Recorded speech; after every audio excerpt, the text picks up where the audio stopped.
मिल गया सबसे बड़ा कारण क्यों गंगा जवैनिया गांव को अपने बहाव में बहा ले जाती है। एक लापरवाही का नतीजा बिहार का ये गांव क्यों भुगत रहा, हो गया सबसे बड़ा खुलासा। 50 साल पहले एक भूल बन गई जवैनिया वासियों के लिए सबसे बड़ी परेशानी। इसमें कोई अपना घर खोता है तो कोई परिवार तो कोई सालों की कमाई। पिछले कई सालों से बाढ़ व कटाव से पीड़ित हो रहे दामोदरपुर पंचायत के जवैनिया के लोगों की समस्या एक ऐतिहासिक भूल के कारण मुसीबत बन चुकी है।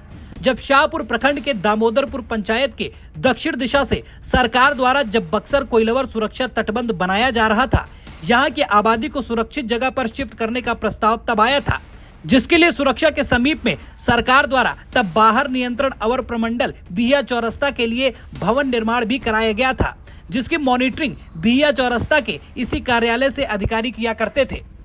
तब तत्कालीन अभियंताओं द्वारा बताया गया था कि दामोदरपुर पंचायत के आसपास की मिट्टी बेहद ही कमजोर है और क्योंकि धरातल से मात्र 3 से 4 फीट ही मिट्टी मिलती है, जिसके निचले भाग में सफेद बालू है, जिसके कारण गंगा नदी में तेज बहाव के कारण कटाव की स्थिति उत्पन्न हो जाएगी, जिसके मद्देनजर स्थानीय पंचायत के लोगों को सरकार द्वारा बसावट के लिए जमीन उपलब्ध कराई गई थी। फिलहाल बाढ़ नियंत्रण अवर प्रमंडल बिहिया चौरास्ता का यह भवन जर्जर हालत में है। वर्ष 1973 में 15 फरवरी को शाहपुर अंचल कार्यालय द्वारा बिहिया चौरास्ता के समीप तेघड़ा मोजा में आदर्श ग्राम योजना के तहत मकान बनाने के लिए मोजा तेघड़ा थाना नंबर 126, खाता नंबर 98, खेसरा नंबर 206 व रकबा 3 डिसिमिल आवंटित किया गया था।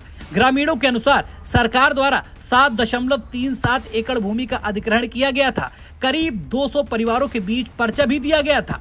दैनिक जागरण एक रिपोर्ट में ये दावा कर रहा है कि वो पर्चा उनके हाथ लगा।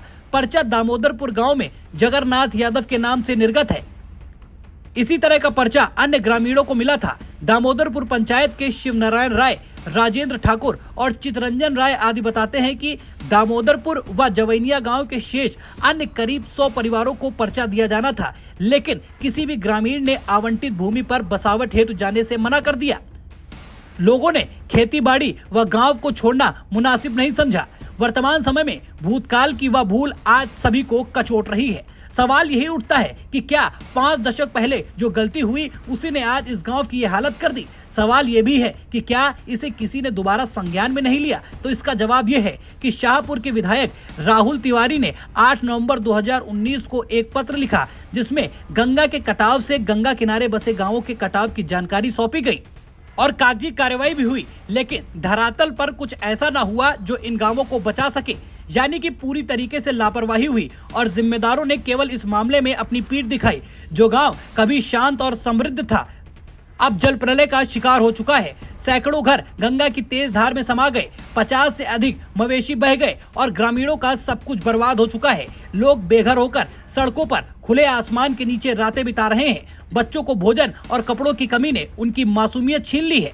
मिट्टी का कटाव लगातार जारी है, जिससे ग्रामीण पलायन को मजबूर हो रहे हैं। प्रशासन की ओर से राहत कार्य शुरू तो हुए, अब अपर्याप्त नजर आते हैं। जवैनिया के लोग मदद की गुहार लगा रहे हैं, मगर उनकी आवाजें अभी तक अनसुनी है। ये त्रासदी न केवल घरों को बहा रही है, बल्कि लोगों के सपनों और उम्मीदों को भी डुबा रही है। इन हालातों का जिम्मेदार कौन है और क्या वाकई 50 साल पहले की गलती ने आज लोगों को बेघर, मजबूर और बेबस कर दिया है। जवैनिया में जो कटाव हो रहा है उसको लेकर के आप प्रधानमंत्री को लेकर के क्या मानती हैं?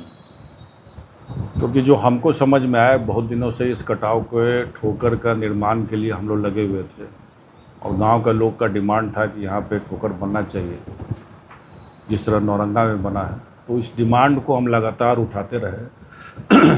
19 में भी आप लेटर देखे होंगे, 23 में भी सरकार का जो जवाब आया, अंतोगत्वा मकान जो है 60 मकान गंगा नदी में विलीन हो गए। उसके बाद फिर हमने प्रयास किया कि भाई मकान गिर गया, आप कह रहे थे कि कटाव नहीं हो रहा है, उसके बावजूद मकान कैसे गिर गया आपके जवाब से। इसी में इन लोग दबाव में आके और ठोकर का जो है इन लोगों ने योजना बनाया, योजना बना के सरकार के पास भेजा। विभाग ने उसको स्वीकृत किया, लेकिन जो इस बार पानी का जो हालत देखे, जो पानी जिस रफ्तार से आई है और गंगा नदी जो अपना रास्ता बदल के एकदम जवैनिया गांव के तरफ होके अपना मेन रास्ता जो तैयार कर दी है, और जो देखने से लगा कि बिहार उत्तर प्रदेश का जो बॉर्डर है, तो ये काम अब हमको नहीं लगता है कि ये बिहार सरकार के बस का चीज़ है जो हमको समझ में आया। इसलिए प्रधानमंत्री से रिक्वेस्ट किए कि ये उत्तर प्रदेश बिहार का मामला है, क्योंकि नापी के समय में भी देखे थे कि अपने एरिया में ही नापा गया था। थोड़ा हम बढ़ाने का प्रयास किए कि थोड़ा बढ़ भी जाए। बोला कि अप स्ट्रीम है, डाउन स्ट्रीम बिहार में आता है, हम लोग अपने एरिया से बाहर जो है नहीं देख सकते, इस काम को नहीं कर सकते हैं। जो हमको समझ में आया, जो काम हुआ, उस काम से हमको नहीं लगता है कि अब पानी जो है उस विधि से रोका जा सकता है। इसीलिए प्रधानमंत्री जी से रिक्वेस्ट किया है कि आप इसमें लग के जब तक यहाँ पक्का ठोस काम, चाहे जिस नीति से हो, एक प्रॉपर हमको लगता है कि एक बांध के अंदर एक बांध का निर्माण करना पड़ेगा। लोग कह रहे हैं बोल्डर पिचिंग देके जब तक नौरंगा गांव से लेकर दामोदरपुर तक इसको नहीं बांधा जाएगा तब तक ये समस्या समाधान नहीं होगा। इसीलिए इतने बड़े काम के लिए अब बिना प्रधानमंत्री से केंद्र सरकार की मदद से ये काम नहीं हो सकता। आप ये कह रहे हैं, लेटर लिख रहे हैं और प्रधानमंत्री से काम करने की बात कर रहे हैं कि हम मांग कर रहे हैं कि वो अपने स्तर से केंद्र सरकार काम कराए, और यहाँ के जो नेता हैं बीजेपी के, वो कह रहे हैं कि जो हुआ है उसमें तो बंदरबाट हो गया। देखिए, आरोप तो कोई भी लगा सकता है, आरोप है ना। आरोप तो कुछ भी किसी पे भी लगाया जा सकता है, उसमें तो कोई सच्चाई नहीं होती।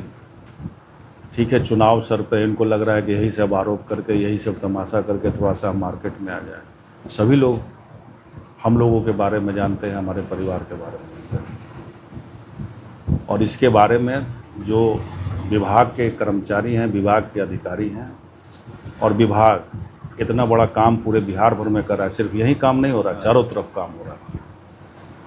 वो काम सही ढंग से हो रहा है कि नहीं हो रहा है, ये जवाबदेही उन लोगों के पास है ना। जिलाधिकारी उसका मॉनिटरिंग किए हैं, हमको लगता है बाढ़ के पहले जाके काम देखे हैं, अनुमंडलाधिकारी जाके देखे हैं, शायद विभाग के कई लोग वहाँ आए हैं। तो सारे लोग जो देखने वाले हैं, हमको ये तो तकनीकी ज्ञान मेरे पास नहीं है, एस्टिमेट बनाने में हम भी नहीं हैं, ना हम काम कराने में हैं, ना हम बिल देने में हैं, इस सब चीज़ों में तो हम नहीं है। तो साधारण सी बात है, कोई भी सड़क बनती है, कोई भी पुल बनती है, उसके इंजीनियर्स होते हैं। इतने बड़ी विभाग आखिर क्यों है? अगर पूरे बिहार भर में मान लीजिए 1000-1500 का काम इस विभाग का चल रहा है, उसमें बड़े बड़े इंजीनियर बैठे हुए हैं, बड़े बड़े IAS अधिकारी इस विभाग के प्रधान सचिव होते हैं, इस विभाग में जो अधिकारी हैं, किस लिए है तब? वो सब इस जो उनका काम, जिनका विभाग का काम है, उनका ना देखना है। तो काम जिस तरह पूरे बिहार में टेंडर हुआ है, टेंडर डिसाइड किए हैं, तो उनका काम है। अगर काम में कोई लापरवाही होगी तो विभाग देखेगी आगे। तो आपका क्या रोल रहा है? मेरा रोल रहा है सिर्फ काम लाने में। आप देखे होंगे सदन में या कोई भी प्रश्न आप देखते होंगे या कोई भी, हम क्या बोलते हैं? सड़क खराब है, सड़क बनवाया जाए। इस नदी में पुल नहीं है, इसको पुल दिया जाए। वहाँ जवैनिया गांव में ठोकर निर्माण, जवैनिया गांव को बचाने के लिए ठोकर का निर्माण हो, यही मेरा काम है। अगर वो सुन लेती है मेरी बात तो ठोकर बनाना उनका काम है, उसका एस्टिमेट बनाना, उसका नापी करना, उसका काम देना, उसके इंजीनियर है विभाग के, उतना काम है। मेरा काम है जो हम शुरू से करें कि बिहार की जो योजनाएं हैं, जो जनता को देना है, सड़क है, बिजली है, पानी है, जहाँ कोई गांव कट रहा है उस समस्या को बताना, तो मेरा काम है। और मेरे अलावे काम कौन किया ये भी आप देखिए ना भाई। उस दामोदरपुर पंचायत में बड़ी बड़ी पुल हम बनवाए, RCC पुल हम बनवाए 4 करोड़ का। अभी तुरंत आप देखिए 10 करोड़ का रोड जो है, सड़क जो है, रिपेयरिंग बढ़िया क्वालिटी का रोड बना है। कई योजनाएं उस गांव में बनी है। आप देखे होंगे कि एक सड़क कट गई है, आप दिखाइएगा, उस सड़क कट गई है, आप खड़ेश्वरी बाबा की तरफ जाते हैं तो नई सड़क कट गई है। तो कट कैसे गई है? तो उसमें भी आरोप लगना चाहिए था। वो नई सड़क जो पानी का दबाव नहीं झेल पाई, खड़ेश्वरी बाबा की तरफ जाइएगा, वो सड़क का कुछ हिस्सा कट के चला गया है। वहाँ फिलहाल विभाग ने देखा कि कटी क्यों, तो पानी के दबाव के चलते। तो वहाँ एक पुलिया का टेंडर जो 60 लाख के करीब का भी टेंडर हुआ है, वहाँ पे होने जा रहा है। तो पानी का इलाका है, गंगा नदी का इलाका है। गंगा नदी अपना रास्ता छोड़ के इस तरफ रास्ता पकड़ ली है, तो रोड भी तो कट रहे हैं। आप 4 लेन रोड पे जा रहे हैं, अभी कितना साल हुआ बने हुए? अभी 2 साल पहले। 2 साल हुआ। हर जगह आप देख रहे हैं रिपेयरिंग हो रहा है। कहीं मिट्टी दब गई है, उस मिट्टी को तोड़ के लोग काम कर रहे हैं अभी 2 ही साल में। ये तो आरसीसी का पीसीसी का रोड है, 100 ईयर्स चलना है इसको, 100 साल चलना है। तो विभाग को मिट्टी दब गई है, रोड दब गया है, उसका रिपेयरिंग कर रही है। तो मेरा काम है जनता के सारी समस्याओं को सदन में रखना, विभाग में रखना और काम लेके आना। पूर्व में जिन लोगों को पर्चा मिला हुआ है, बाकी लोगों को कुछ लोगों को जो है पर्चा नहीं मिला, वो लोग कह रहे हैं कि हम लोगों को दौड़ाया जा रहा है, पर्चा नहीं दिया। मेरे पास तो ऐसी कोई सूचना नहीं है। गाँव के लोग गांव के लोग क्या क्या बोल रहे हैं, क्या नहीं बोल रहे हैं, हम नहीं जानते। लेकिन इस कटाव जो है, इस काम के पहले कटाव हो रहा था, ये भी समझने की ज़रूरत है।